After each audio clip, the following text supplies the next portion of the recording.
Ang mga babae ay maaaring mag-struggle na makamove on pagkatapos pagtaksilan ng kanyang nobyo, partner, o asawa. Sinasabing ang pagtataksil ay isang traumatic experience na maaaring maghatid ng significant emotional pain, pagkasira ng tiwala, insecurity, low self-esteem, at betrayal. Humahantong ito sa rumination at hirap mag-let go, lalo na kung merong mga pre-existing issues sa ating mga nakaraan na paulit-ulit nating nasasaksihan. Ang betrayal ay minsan nauwi sa mas masaklap na pangyayari dahil ito ay nagti-trigger ng intense, overwhelming emotions tulad ng matinding galit, kawalan ng pag-asa, at sense ng pagiging kulang.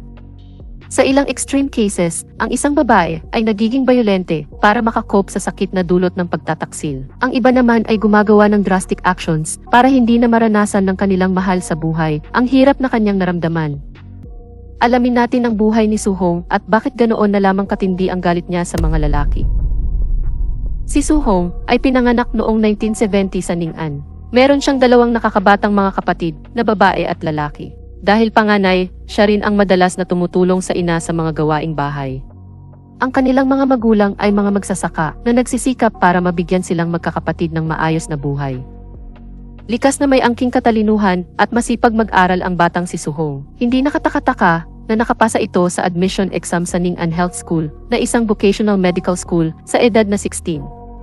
Nang makagraduate sa edad na 21, na-assign siyang magtrabaho sa Second People's Hospital bilang intern. Hindi siya nagtagal sa naturang establishmento at nag-resign noong taong 1990 para magtayo ng sariling clinic sa Tsinghua. Ikinasal din siya sa kanyang high school boyfriend na si Wang Yi noong taong 1994. Desisyon na i-criticize ng kanyang mga magulang dahil sinakripisyo niya ang kanyang career at sinara ang kanyang sariling clinic. Pakiramdam ni Soo-hong na wala ng iba pang bagay na importante maliban sa pagmamahal niya sa kanyang nobyo. Pagkatapos ikasal, lumipat ito sa village ng esposo. Sinasabing ang kanilang pagsasama ay nakatadhanang hindi magtagal dahil immediately after ng kanilang kasal, ng babae na ang mister nito. Gusto ni Soo-hong makipag-divorce sa kanyang asawa pero pinigilan siya ng kanyang mga magulang. Dahil ang pagiging divorsyada ay kinukundina ng mga taga-rural village at alam nilang makakasira ito sa reputasyon ng kanilang anak. Nang nabuntis, umaasa si Soo na ito ang magiging way para maging maayos ang pagsasama nilang mag-asawa. Pero siya ay nagkamali nang isinilang niya ang anak na babae, parang wala lamang ito kay Wang Yi at ibinigay lamang sa kanya ang lahat ng responsibilidad ng isang magulang. Nang nasa 9 na buwan na ang kanilang anak, umalis ang mister nito sa kanilang village para magtrabaho sa Mudanjing City na nasa southern part ng China. Dahil ang asawa ang main provider, napilitan muling bumalik si Soo-hong sa Tsinghua Village para muling buksan ang kanyang clinic. Hindi naging madali ang buhay ni Soo-hong sa kanyang pagbabalik. Sa kultura ng mga Chinese, normal lamang na iwanan ng mag-asawa ang pangangalaga ng kanilang mga anak sa kanilang mga magulang. At iyon nga ang ginawa ng dalawang nakakabatang kapatid ni Soo-hong. Katuwang niya sa pag-aalaga ng anak at 3 pamangkin, ang kanyang may mga edad ng magulang. Kahit na umaani ang village doctor ng respeto at paghanga galing sa mga tao, hindi naman siya nakakakuha ng malaking financial rewards sa kanyang maliit na clinic. Hindi rin sapat ang kita nito para suportahan ang buong pamilya. Minabuti niyang kontratahin ang 30 hectares na lupain para sakahin. Katulong niya ang kanyang ama sa ganitong gawain, hakbang na medyo nakatulong sa kanilang problema sa pera. Noong 2001, 2 taon matapos umalis ng asawang si Wang Yi, nabalitaan niyang nagsisimula na ng bagong pamilya ang kanyang mister sa Timog at nagdadalang tao na ang kinakasama nito. Ito ang final straw para kay Hong, kaya agad siyang nag-file ng divorce at nagsettle na lamang sa simpleng buhay sa village. Mula nang na-divorce ito sa asawa, kapansin-pansin ang pagbabago ng ugali ng ginang. Naging mapanakit, malamig ang pakikitungo at laging mainit ang ulo ni Soo-hong. Bumalik ang kanyang kapatid na babae noong February 2003 para i-celebrate ang Chinese New Year sa Tsinghua. Nagtapat din ito sa panganay na kapatid na gusto niyang makipag-divorce sa asawang si Yan Bingtao. Napansin niya ang mga pasa at sugat sa katawan ng kapatid. Ayon dito, naging agresibo di umano ang asawa nito mula nang sila ay lumipat sa syudad. Natuto daw itong maglasing at mambabae. Nang sinubukan niya itong kausapin at sabihin gusto niya ng divorce, pinutol nito ang sariling daliri sa harapan ng asawa na lalong nagpasindak dito. Dahil sa nakikitang takot sa mata ng kapatid, tinulungan niya itong makaalis ng village nang hindi alam ni Yan Bingtao. Noong November ng taong 2005, bumalik naman si Li Xueying, ang asawa ng bunsong kapatid na lalaki ni Soo. Ayon dito, nami-miss niya ang kanyang 2 anak, kaya siya umuwi. Hindi naging maganda ang reunion ng dalawa dahil gusto nitong kunin ang ibinigay ng asawa na sustento kay Suhong para sa kanilang mga anak na umaabot din ng 14,000 Chinese yuan o 2,000 American dollars. Hindi nito matanggap ang paliwanag ni Hong na wala na ang pera dahil pinambayad niya ng tuition fee ng mga pamangkin at ginamit na pambili sa iba pang pangangailangan ng mga ito. Lalong lumala ang pagtatalo ng dalawa nang pinagbintangan nito si Suhong na siya ay sakin. Bago matapos ang araw narinig niya sa kanyang ina na nahuli nito si Li Xuing na merong kasamang lalaki sa silid. Ang pagtataksil nito sa asawa ang partikular na mas nagpagalit kay Hong. Ilang araw ang lumipas, nakakita ng letter ang ina nito sa kanilang bahay galing kay Li Xuing. Ayon dito siya ay magtatrabaho ulit sa ibang lugar dahil natapos na rin ang kontrata niya sa Ningbo. Marami sa kanilang villager ang nakakaalam sa pagtataksil nito sa asawa, walang ring kumwestiyon ng naturang sulat at hinihinalang ito ay sumama na sa kanyang kalaguyo. Sinasabing kahit na ang asawa nito ay hindi na rin gumawa ng aksyon para sundan ang babae. Sa kasamaang palad pumanaw ang ina ni Suhong noong 2006 at sinundan naman ito ng ama pagkaraan ng 2 taon. Mas naging mahirap ang buhay para sa ginang. Kailangan niyang hatiin ang oras sa pag-aalaga sa 4 na bata, pagmamanage ng kanyang klinik at ang patuloy na pagsasaka mag-isa. Dahil dito, hindi niya na-renew ang kanyang medical license na naging dahilan para i-give up niya ang kanyang klinik. Nagdesisyon nitong ituloy ang kanyang practice sa kanyang tahanan illegally para hindi mawala ang kaunting income. Kahit na nagbibigay ng sustento ang kanyang mga kapatid para sa kanyang mga pamangkin, hindi pa rin ito sapat sa kanilang pang-araw-araw na pangangailangan. Masinubok ng pagkakataon si Suhong ng isa sa kanyang mga alaga ay nagkasakit na higit sa kakayahan niya bilang doktor. Kailangan nilang kumonsulta sa isang espesyalista para matukoy ang karamdaman nito.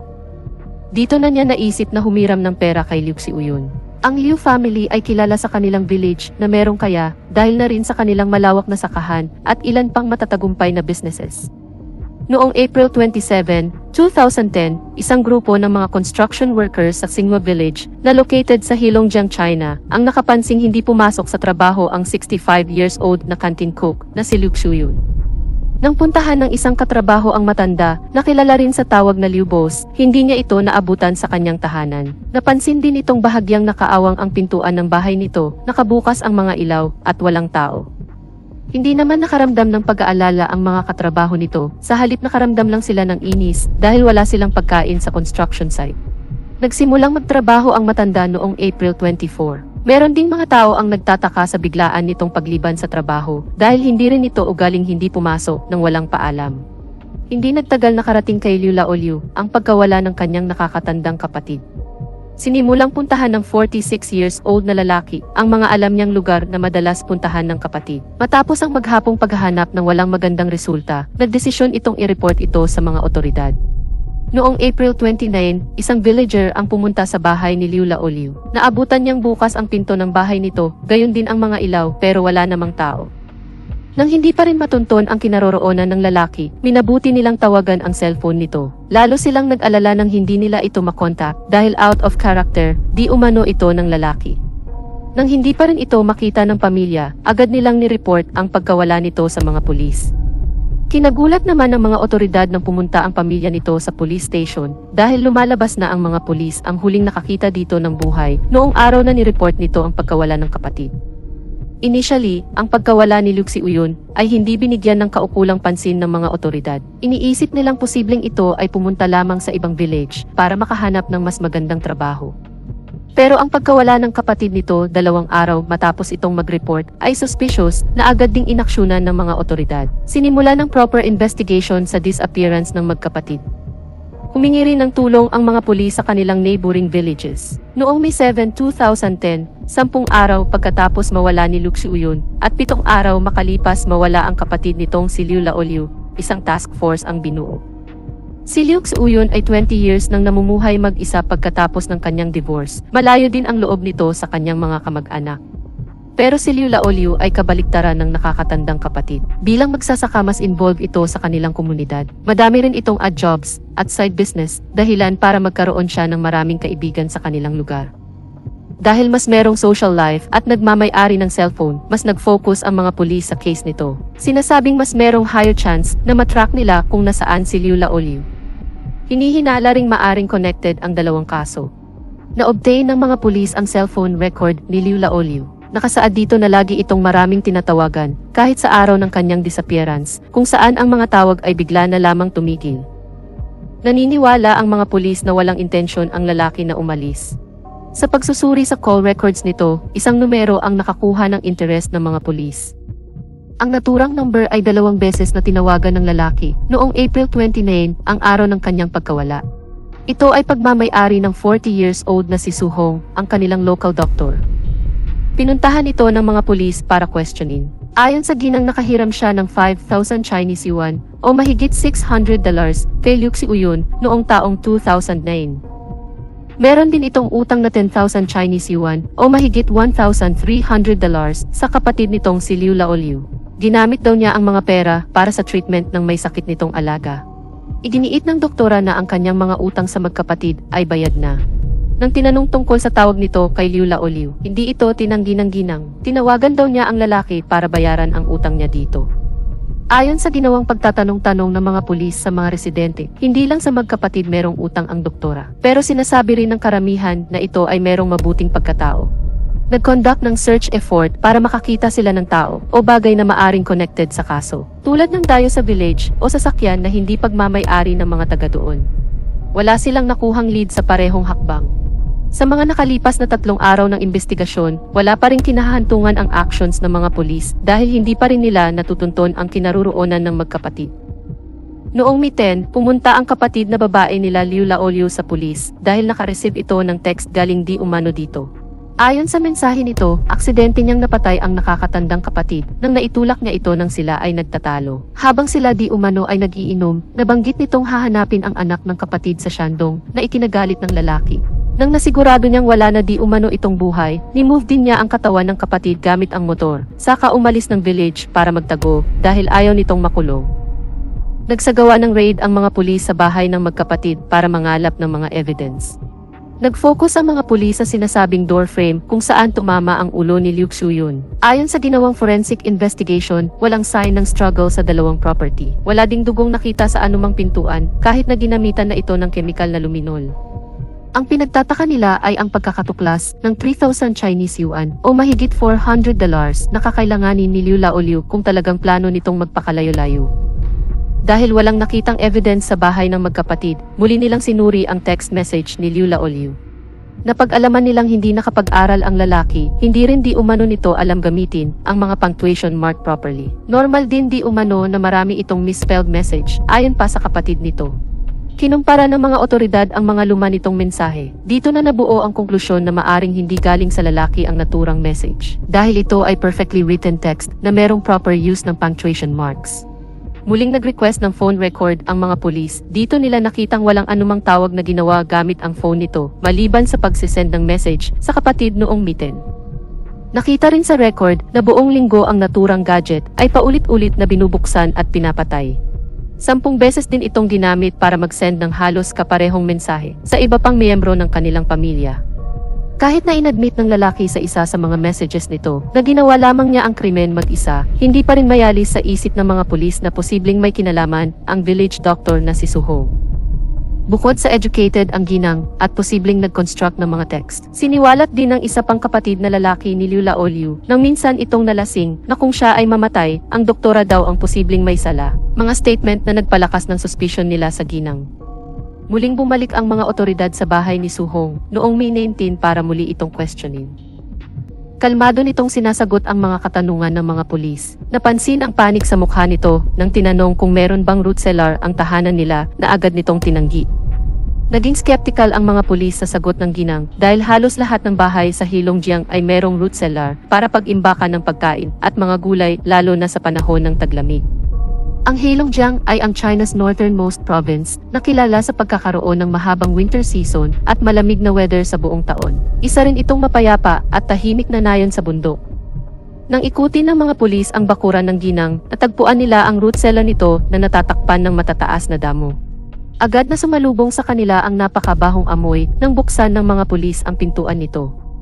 Halatang matagal nang hindi ginagamit ang naturang lugar. Kahit nasa labas nakikita ng mga pulis ang ilang plastic bag, ilang damit na nagkalat at merong din ilang dumi ng tao.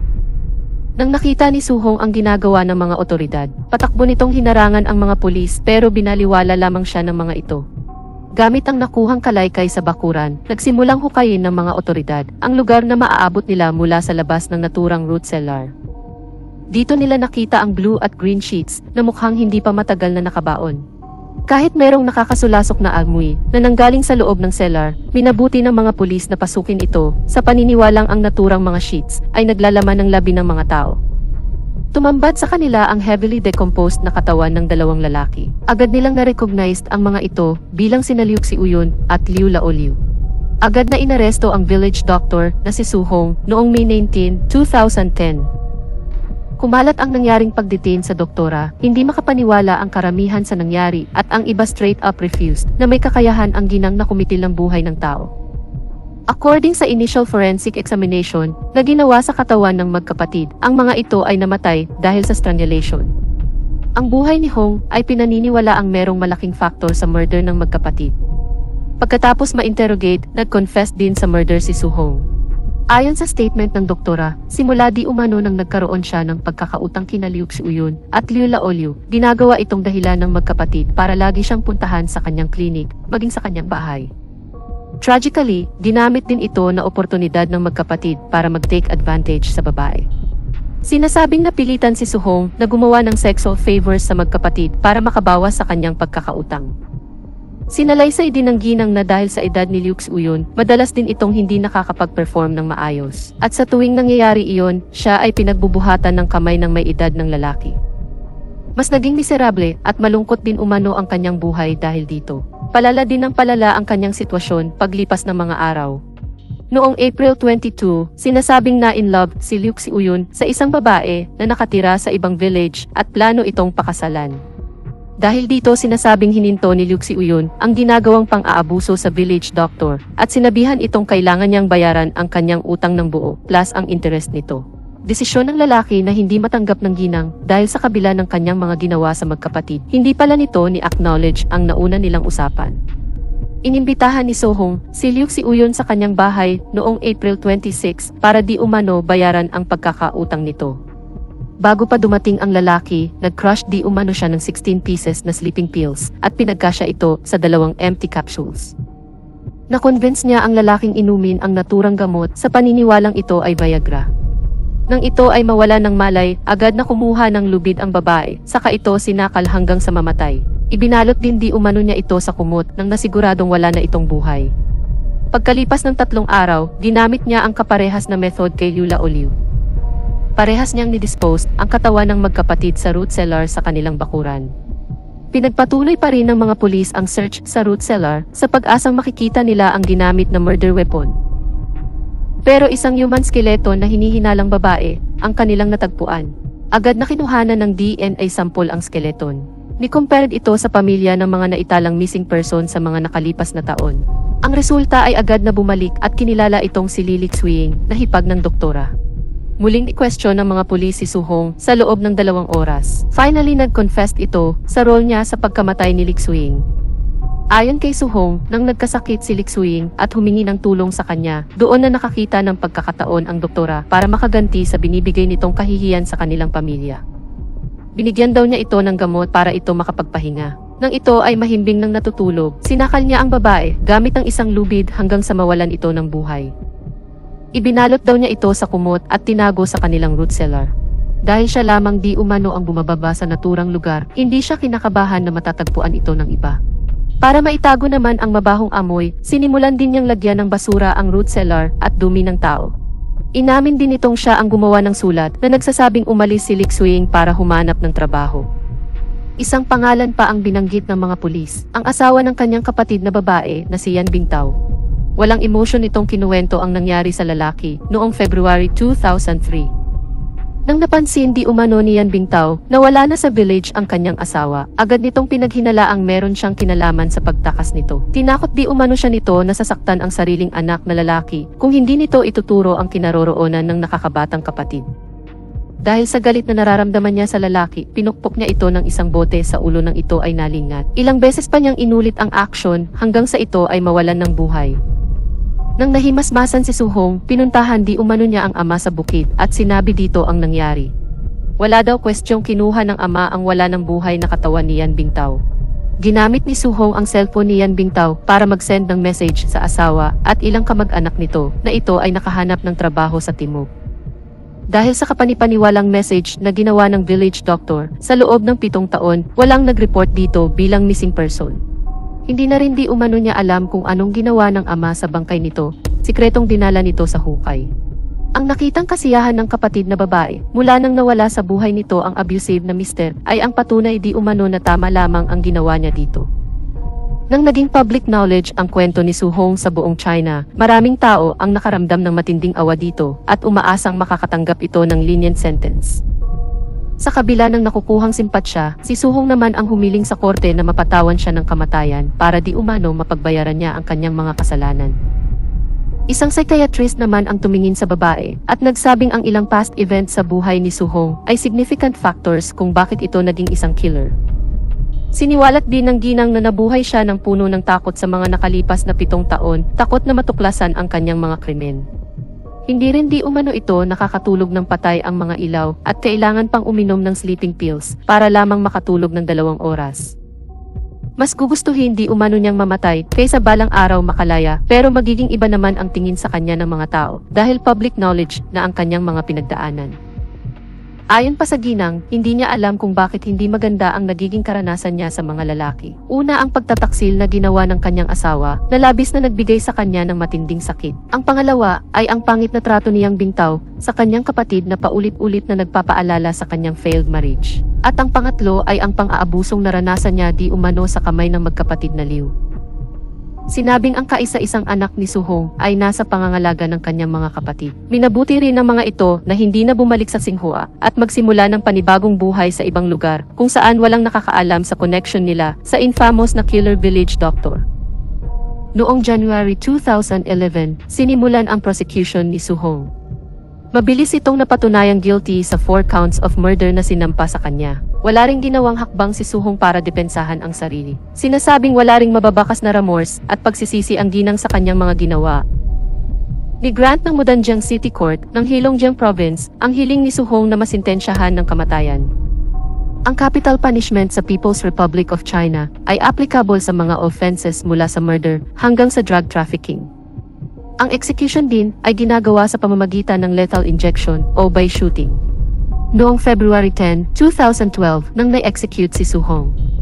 Ayon sa mga huling taong nakasama nito, sinabi daw ng ginang na umaasa siyang mas tatratuhin ng society nang maayos ang mga kababaihan para wala nang sinuman ang sumunod sa kanyang kapalaran. Natapos ang buhay ng tinaguri ang Heilongjiang's #1 female killer. Masasabi bang ang pagkabigo nito sa pag-ibig, ang sunod-sunod na hirap at problema nito sa buhay, at ang abuse na naranasan nito sa kamay ng 2 lalaking pinagkakautangan, ang siyang nagtulak kay Suhong para gawin ang kanyang mga krimen? Totoo kali ang sinabi ni Suhong na sa kanyang pagkamatay, siya ay magiging malaya na sa lahat ng puot na bumalot sa kanyang pagkatao noong siya ay nabubuhay pa.